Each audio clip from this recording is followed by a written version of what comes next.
जस्तो लाग्यो त भाइलाई रासपाको निर्णय समानुपातिक तर्फको? अलिकति समानुपातिक लिस्ट त आयो तर अलिकति समावेशितालाई अलिकति सबै क्षेत्रलाई चाहिँ समेट्न सकेन कि जस्तो चाहिँ मलाई लाग्यो। अलिकति समावेशिता भएन कि अलिकति एउटै क्षेत्र एउटै अलि आफ्नो जोसँग पहुँच भयो त्यो पहुँचलाई मात्रै हेऱ्यो कि जस्तो लाग्यो। खासमा समानुपातिक अर्थ त त्यस्तो त होइन। जसको पहुँच छैन त्यसैलाई चाहिँ विशेष गराएर त दिएन। जसले चाहिँ प्रत्यक्षबाट लडेर आउन सक्दैन, जुन समुदाय जुन क्षेत्र जुन भेग जुन वर्ग चाहिँ त्यस्तोलाई चाहिँ समेट्नको लागि खास समानुपातिक सिस्टम जुन प्रणाली चाहिँ बनाएको हो। तर त्यो चाहिँ भएन कि जस्तो लाग्यो मलाई। जस्तो कि हाम्रो मगर राई लिम्बू समुदायबाट कुनै पनि प्रतिनिधित्व भएन। 16 जना चाहिँ आदिवासी जनजाति कोटा चाहिँ 16 जना हुँदै गर्दा मगर राई लिम्बू समुदायबाट चाहिँ एकजनाबाट पनि नपर्नु भनेको अलिकति त्यो चाहिँ अलिकति आपत्तिजनक। राई लिम्बू मगर जातिलाई चाहिँ उनीहरूले नै एकदम टार्गेट गरेर हामीलाई चाहिँ दबाउनु खोजे जस्तै भयो नि त हैन? त्यो चाहिँ अलिकति त्यस्तो पनि भयो जस्तो लाग्छ। किनकि अब त्यहाँ त पक्कै पनि राई लिम्बू मगरहरू पनि समर्थक थियो होला, उनीहरूलाई भोट हालेका होलान्, हो कि नै? हो नि। त्यत्रो सिट त आउने सम्भवै थिएन, त्यत्रो समानुपातिक आउँदैन थियो होला। मगर राई लिम्बूहरूले भोटै नहालेको आउने नै थिएन नि त। कतिपयले भन्दाखेरि कि पहिला चाहिँ तिमीहरूले भोट हाल्ने बेला चाहिँ अरूलाई हाल्ने, अहिले चाहिँ अनि तिमीहरूले जस्तै हर्क साम्पाङ राई हो भन्दैमा अनि सबै राईहरूले त्यसैले हाले जस्तो गरेर चाहिँ राजसभाको कार्यकर्ताहरूले चाहिँ भनिराखन् कि सबै हर्क साम्पाङको सपोर्टमा थिएन नि त। राम्रो कामको विरोध हुन्छ क्या यहाँनिर। त्यहाँ त धेरै जसो ठाउँमा त राजसभाले जितेको छ कि नै त। जहाँ चाहिँ मगरहरू पनि छन्, राई पनि छन्, लिम्बूहरू पनि छन्, उनीहरूले भोट हालेको छन्। सबै हर्क साम्पाङको सपोर्टमा थिए त, राई लिम्बूहरू छैनन् नि त। उनीहरूको अपमान गरिराखन् कि त्यो होइन नि त। कसले कति दियो भन्दा पनि आफूले पाएको मतबाट सबै क्षेत्रलाई सकेसम्म समेट्ने हो नि। मत दियोस् नदियोस् त्यो सरकार भएन नि त। त्यो त कसले दियो भन्ने कुरा के प्रमाण छ र? त्यही पनि मगरहरूले दिँदै थिएन, राईहरूले दिँदै थिएन भन्ने पनि प्रमाण छैन र सबैले दियो भाग क्षेत्री बाहुनहरूले मात्रै दियो भन्ने पनि त्यहाँ ग्यारेन्टी छैन नि त। त्यसैले त्यो चाहिँ अलिकति राजसभाको चाहिँ समानुपातिक बाँडफाँड चाहिँ नामको मात्रै समानुपातिक भयो तर ठ्याक्कै व्यवहारमा चाहिँ समानुपातिक होइन। जस्तो त अहिले समानुपातिकमा जसलाई राखे सांसद बनाएको छ नि राजसभाले, हो त्यो व्यक्तिहरू त समानुपातिक होइन, प्रत्यक्षतर्फ उड्दा पनि उनीहरू दावेदारी खालको मान्छे व्यक्तिहरू हो नि त उनीहरू, होइन? अब तिनीहरू त त्यस्तो व्यक्तिहरूलाई चाहिँ समानुपातिक लिस्टमा मगरलाई त झनै मगर समुदायबाट त पहिले 110 जना त्यो समानुपातिक सूची बुझाउने क्रममा नै व्यक्तिहरू छुटाइसकेको त्यो राखेको थिएन होइन। त्यत्रो संख्या भएको मगर समुदायबाट एकजना पनि 110 जना भित्र एकजना पनि नपर्नु भने त्यति बेला पनि समानुपातिकमा नि राखेको पनि थिएन, सूचीमै थिएन नि त। विरोध पनि भएको हो तर म चाहिँ त्यतिखेर उनीहरूले चाहिँ हामी सच्याउँछौँ भनेर के भने तर सच्याएनन्। म चाहिँ राजनीतिमा चाहिँ एकदम ज्ञान चाहिँ जिरो हो, तै पनि मेरो यसो लाटा सोचाइले यसो सोच्दाखेरि चाहिँ त्यो त अझै छँदैछ कि। जस्तो कर्णाली प्रदेश पुरै कर्णाली प्रदेशबाट एकजना पनि समानुपातिकमा नपर्नु पनि अलिकति असमान भयो नि त। त्यही त यस्तो अलि लापरवाही अलि बढी नै भएको हो कि आफ्नो आसेपासे आफ्नो पहुँच मात्रैमा पुगेका मान्छेहरूलाई मात्रै दिएको जस्तो चाहिँ देखियो कि। अब हामीले नेपालीले त्यत्रो 57 जना पाउँदै गर्दा समानुपातिक लिस्टबाट पाउँदै गर्दा प्रत्येक क्षेत्रलाई पनि समेट्न सकिन्थ्यो, प्रत्येक समुदायलाई समेट्न सकिन्थ्यो। कुनै एउटै क्षेत्रबाट चाहिँ 8-10 जना पर्ने, कुनै एउटै समुदायबाट 7-8 जना पर्ने, तर कुनै समुदायबाट एकजना पनि नपर्नु भन्नु त अलिकति गलत भयो नि त। अब अहिले हगिसक्यो अनि बाटो देख्यो भने यस्तो ऊ सांसद छानिसक्यो अनि अहिले यसो माफी मागे जस्तो गरेर हुन्छ। हामीले त्यसको माफी चाहिएको हो र? हामीले त समान पो खोजेको त, समान अधिकार हुनु पर्यो, समान ढङ्गले सबैलाई समावेश गराउनु पर्यो, होइन? समानुपातिकको अर्थ पनि त त्यो होला नि, होइन? त्यही हो। समानुपातिकको सिस्टम बनाएकै त्यसैको लागि हो। जब कुनै त्यहाँ प्रतिनिधित्व कुनै समुदाय क्षेत्रको कम हुन्छ भने त्यो समुदायलाई चाहिँ समानुपातिकबाट चाहिँ दिएर चाहिँ ल्याउने, त्यो समुदायको आवाज चाहिँ सुनिनुपर्छ, त्यो समुदाय पनि कानुन निर्माणकामा चाहिँ आउनुपर्छ, रहनुपर्छ भन्ने कुरा चाहिँ हो कि। त्यही त त्यो होला। तर अब खै यस्तो पाराले त हामीले यस्तो नयाँ पार्टी रासपा भनेर जो लागि परिरहेको व्यक्तिले पार्टी मात्रै हेरेको हो कि देशमा सुशासन, आफ्नो छोराछोरीको भविष्य पनि हेरेको, त्यो चाहिँ बुझिएन क्या। अब यो पाराले त देशमा सुशासन त के अरे सम्झनामा मात्रै हुने भयो नि त। अब पुरानो पार्टीले भन्दा धेरै पत्तुर निर्णय अब गर्नु थाल्यो, त्यस्तो काम गर्नु थाल्यो होइन। त पुरानो पार्टी भन्दा खासै के फरक भयो र होइन। त्यो त अलिक गलत, यो चाहिँ समानुपातिकमा चाहिँ एकदम गलत भयो प्रत्यक्षबाट। यदि हाम्रो मगर समुदायबाट जम्मा एकजनाले चाहिँ भयो कि के अरे समानुपातिक भन्दा त्यो रासपामा चाहिँ के अरे झापाबाट इन्दिरा राणाले यदि हारेको हुन्थ्यो भनेपछि मगर सकिएको रासपामा चाहिँ मगर समुदायको एउटा पनि प्रतिनिधि हुन्थेन कि। हुन त अब श्रम संस्कृतिमा पनि मगर त छैन होला, छ नि त, त्यही पनि कि छैन नि होला नि, भएन अलिअलि, तर सबैमा छन् नि, सबैमा छन् के मगर, सबैमा रासोमामा पनि छन्, श्रम संस्कृतिमा पनि छन्। उम्मेदवारी थियो, उम्मेदवारी चाहिँ थियो नि, प्रत्यक्षबाट पनि थियो तर जितेन, समानुपातिकमा नि थियो। तर यस्तो हो नि त, अब आदिवासी जनजातिबाट चाहिँ पहिले नै भइसकेको कारणले गर्दा अब त्यो जम्मा 4वटा कोटा मात्रै भयो नि त, थोरै होइन। तर त्यति थोरै कोटामा नि हर्क साम्पाङले चाहिँ यस्तो मजाले समेट्यो, जो सबै मधेसलाई पनि समेट्नु थियो नि त, वर्ग जस्तो अब सबै वर्ग क्षेत्र सबैलाई समेट्यो जस्तो लाग्छ, न्याय गर्यो, समानुपातिकको न्याय गर्यो जस्तो लाग्छ हर्क साम्पाङले चाहिँ। के त्यति मात्रै, अब त्यो भन्दा कति नै गर्न सकिन्छ र, एउटालाई दिँदा सबैलाई त दिन सक्छ, सबैलाई दिन सकिँदैन, जम्मा 4 जनामा कसलाई दिने र। त्यो चाहिँ अब जस्तो राप्रपालाई पनि विरोध गर्न पाइँदैन, मिल्दैन हो किन, त्यो त थोरै पाउनेमा छैन बिचरा, त सीमित सिट छ, एउटा दुईटा सिट भएकोले त के गर्ने त, अब लगभग मोटामोटी समेट्ने हो कि। तर अब 57 सिट भनेको त यहाँ होइन नि त, त्यहाँ त 57 सिटमा त सबै वर्ग सबै क्षेत्र लाई समेट्दा पनि उनीहरूको सिट त धेरै उब्रिने सिट हो होइन। अब जस्तो आदिवासी जनजातिको सिट चाहिँ 16वटा सिट पाएको रहेछ कि आदिवासी जनजातिले, त्यो मध्येमा जम्मा अरू समुदाय, एउटै समुदायबाट 8 जना चाहिँ परेका छन्, तर अरू समुदायबाट एउटा पनि नपर्नु त त्यो त अलिकति असमान भयो नि त, अलिकति त्यो के हो त, त्यो गर्न खोजेको अलिकति।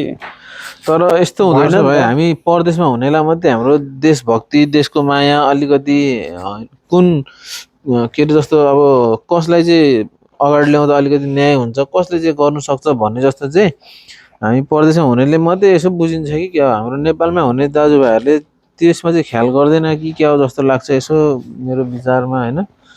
अलिकति लैको भरमा मान्छे कुदिरहेको छ, गरिरहेको छ। अब हाम्रो यो जस्तो यो श्रम संस्कृति पार्टी पनि त यति जस्तो छोटो समयमा उसले त चर्चा मात्रै होइन नि, श्रम संस्कृतिले त चर्चा मात्रै कमाएको होइन नि, उसले त काम पनि गरेको पार्टी हो नि त होइन। मान्छेलाई श्रम संस्कृति पार्टीको अथवा पार्टी हुनुभन्दा अगाडि हर्क साम्पाङको काम चाहिँ मन पर्नु, उसको काम गरेकोमा हेर्नु जानु, घुम्नु जानु मन पर्नु। तर उसलाई एक भोट दिँदाखेरि चाहिँ के जान्छ के, जस्तो उसलाई पनि त यसो मौका दिउँ भन्ने यस्तो होइन। तर जो हार्नु त हारेन, 7 सिट भनेको पनि अब थोरै होइन, हुन्छ राष्ट्र पार्टी बन्नु भनेको यसो छोटो समयमा होइन। त्यही पनि आशा गरे जस्तो चाहिँ अलिकति मान्छेले आएन होइन, त्यो चाहिँ अलिकति दुःख लाग्दो भयो। तर नि अब नेक्स्ट टाइम मान्छे यस्तो हो, मान्छे यस्तो हो रहेछ कि अहिले मैले बुझ्दै कस्तो लाग्यो, मान्छेहरू चाहिँ हावामा अलि जुन म चाहिँ हावा बढी चल्यो हावा जता चल्यो उतैतिर चाहिँ मान्छे ढल्किने हैन ढल्किने रहेछ जस्तो देखियो जस्तो अब हर्क साम्बाङले त जिति नै हाल्यो जसरी पनि जिताए त्यसमा धन्यवाद दिनै हुनुपर्छ सबैलाई नजिताए पनि त्यो हर्क साम्बाङलाई जिताए तर हार्नै नहुने अरू 1 2 3 जना व्यक्ति चाहिँ मेरो विचारमा चाहिँ छन् के उनीहरू चाहिँ नहार्ने व्यक्ति तर उनीहरूलाई हराइदियो कि जनताले जस्तो कुलमान घिसिङ हार्नै नहुने व्यक्ति हो कि जस अरू पार्टीको कुरा गर्दा पनि हैन कुलमान घिसिङ चाहिँ चाहिने व्यक्ति हो कि उसलाई काठमाडौँको जनताले चिन्न सकेन कि त्यत्रो उज्यालो नेपालको पिता भनेर चाहिँ त्यत्रो सम्मान गरे हाई हाई भयो तर उनीहरूले चाहिँ भोट हाल्ने बेलामा चिन्न सकेनन् के लोड सेटिङ हटाइदियो त्यो काम मान्छेलाई काम चाहिँ मन पर्दो रहेछ काम चाहिँ गर्दियोस् तर भोट चाहिँ अर्कोलाई के त्यो मान्छे चाहिँ सधैँ हुनुपर्छ भन्ने जस्तो मान्छेले चाहिँ उनीहरूको लागि चाहिँ एकदम रात दिन एक गरेर के अरे काम गरिदियोस् हैन काम गरिदियोस् तर परेको बेला त्यसलाई सहयोग गर्ने बेलामा चाहिँ त्यसलाई चाहिँ नगर्ने अर्कोलाई गर्ने के त्यस्तो मान्छे उनीहरूबाट चाहिँ फाइदा मात्रै लिने अब गर्ने पर्ने ठाउँमा नपुर्याए चाहिँ अब कहाँबाट गर्ने त के त्यही त अनि अर्को व्यक्ति भनेको गगन थापा पनि चाहिने व्यक्ति हो कि एउटा बलियो प्रतिपक्ष एउटा लोकतान्त्रिक ठुलो पार्टीको सभापति भइराख्दा युवा पनि हो ऊ हो कि नै पार्टी पुरानो पार्टी भए पनि उसको मान्छे त युवा हो उसको सोच हेरो त्यति नराम्रो छैन नि त उसको सोच विचार चाहिँ राम्रै छ नि त अब पार्टीगत रूपमा चाहिँ उसको पार्टीको इमेज बिग्रे पनि व्यक्तिगत रूपमा चाहिँ गगन थापा चाहिँ जित्नै पर्ने व्यक्ति हो क्या पार्टी मात्रै भनेर मात्रै हुँदैन जस्तो अब पार्टी भित्र नि हैन हुन्छ नि त राम्रो राम्रो व्यक्ति हैन त्यतिको व्यक्ति चाहिँ चाहिने व्यक्ति हो मेरो विचारमा अनि अर्को भनेको जिताउनै पर्ने सायद जिताउन त्यो पनि गलत गरे जनताले चितवनको 3 हैन उसलाई रेणु दाललाई पनि जिताउनै पर्ने व्यक्ति जस्तो चाहिँ मलाई लाग्छ है अरु बरु त्यो सुन्नु त सुनेको उसको त आयै नै थियो अरु अब के हुँदै अरु माओवादीको अरु प्रतिनिधि हारे पनि तर रेणु दाल चाहिँ जित्नु पर्थ्यो जस्तो चाहिँ मलाई लाग्छ है तर छन् त रेणु दालको उमेर अझै छ हैन युवा नै हो त्यति असर त पर्दैन फेरि उठिहाल्छ अर्कोचोटि जिताउन सकिन्छ ठिक छैन तर अब जित्नै पर्ने व्यक्ति चाहिँ तीन मध्येमा रेणु दाल पनि जस तिनीहरुले जित्दा फेरि जनतालाई केही हदसम्म राम्रै हुन्थ्यो भन्ने मान्छे चाहिँ त्यसको काम त्यसको क्षमता भन्दा पनि मान्छे चाहिँ अलिकति के हेर्ने भयो भन्दा पनि जस्तो यो डिग्री हेर्ने रहेछन् कि मान्छेले कति पढेको छ भन्ने कुरालाई चाहिँ हेर्ने कसले कति काम गर्न सक्छ भन्ने क्षमता भन्दा पढेको डिग्री हेर्ने हो नि त बाबुराम भट्टराई त धेरै अब वरिष्ठ व्यक्तित्व हो नि अब हैन तर डिग्री हेर्ने भयो अनि त्यसपछि हावा लैमा लाग्ने चाहिँ बढी देखियो नेपालमा चाहिँ रहेछ जस्तो चाहिँ अनि डाक्टर सुनिल शर्मा पढेकै खोज्ने भन्छ हैन सुनिल शर्मा त त्यो मध्ये नभएर सुनिल शर्मा नि खास त हार्नु नहुने मान्छे हो जस्तो अब के उसको चुनाव क्षेत्रको मान्छेहरूलाई त उसले त निशुल्क उपचार अब कति % छुट दिएर पनि त्यस्तै हेरेर विचार गरेर सेवा सुविधा राम्रो दिइरहेको थियो अब नेपाल अधिराज्य भरिकोलाई त दिनु सकेन हैन उसले त्यो मात्रै हैन कि अब त्यो सेवा गर्यो भन्दैमा उसलाई भोट पाउनुपर्छ भन्ने हैन उसको सोचाइ भिजन पनि राम्रो छ सुनिल शर्माको मैले इन्टरभ्यूहरु सुनेको छु उसको सोचाइ भिजन देशलाई आर्थिक उन्नति चाहिँ कसरी गर्न सकिन्छ भन्ने कुरा उसको भिजन चाहिँ स्पष्ट देखेको छु कि मैले हैन ऊ पनि जित्ने मान्छे हो तर अलि कति कता के नमिले जस्तो सूत्र कता सूत्र चिप्लो यसपालिको चुनावमा हैन अहिले त्यो चाहिँ अलिकति गलत भयो बरु अरु त्यो माओवादी एमाले कांग्रेसका अरु को नेता तिनीहरुबाट हारे फरक पर्दैन हो कि नै त्यही त यो बरु ठीक छ बरु राष्ट्रवादीहरु हारेको केपी ओली बरु गएको त धेरै राम्रो भयो केपी ओली त जानुपर्ने मान्छे नि थियो उनीहरु त उमेर पुग्यो त्यो कति हेर्न एउटा कतिचोटी जिताइराख्ने हो सही निर्णय हो त चाहिँ हैन अलिकति युवा सोच पनि युवा होस् मान्छे पनि युवा होस् त्यस्तो व्यक्तिहरु चाहिँ आउनु पर्थ्यो के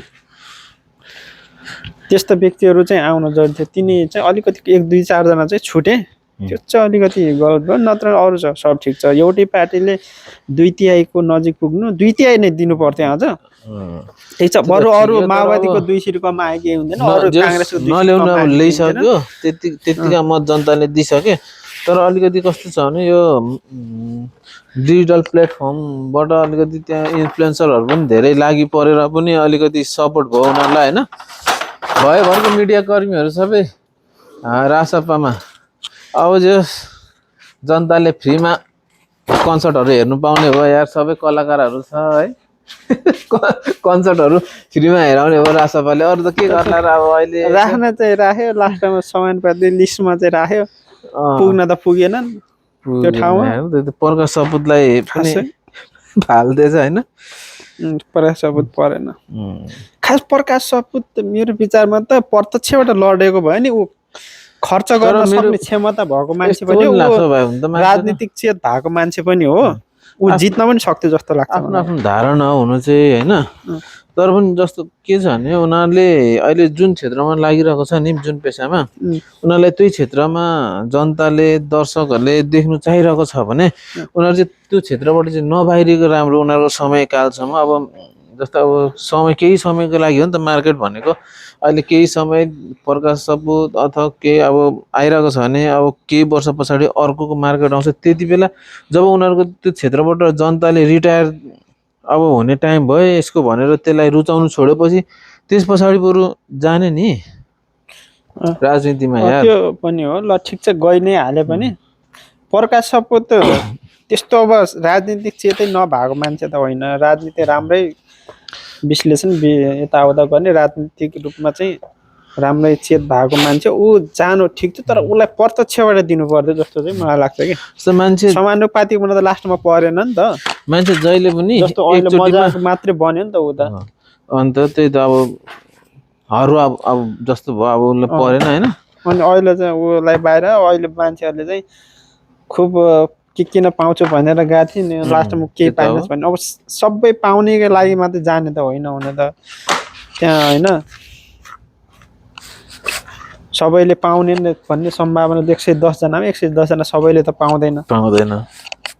तर होइन ऊ चाहिँ प्रत्यक्षबाट दिएको भयो भने उसले जित्ने चाहिँ मान्छे हो र दिएन सर के हो होइन, त्यही त हो राजनीतिमा।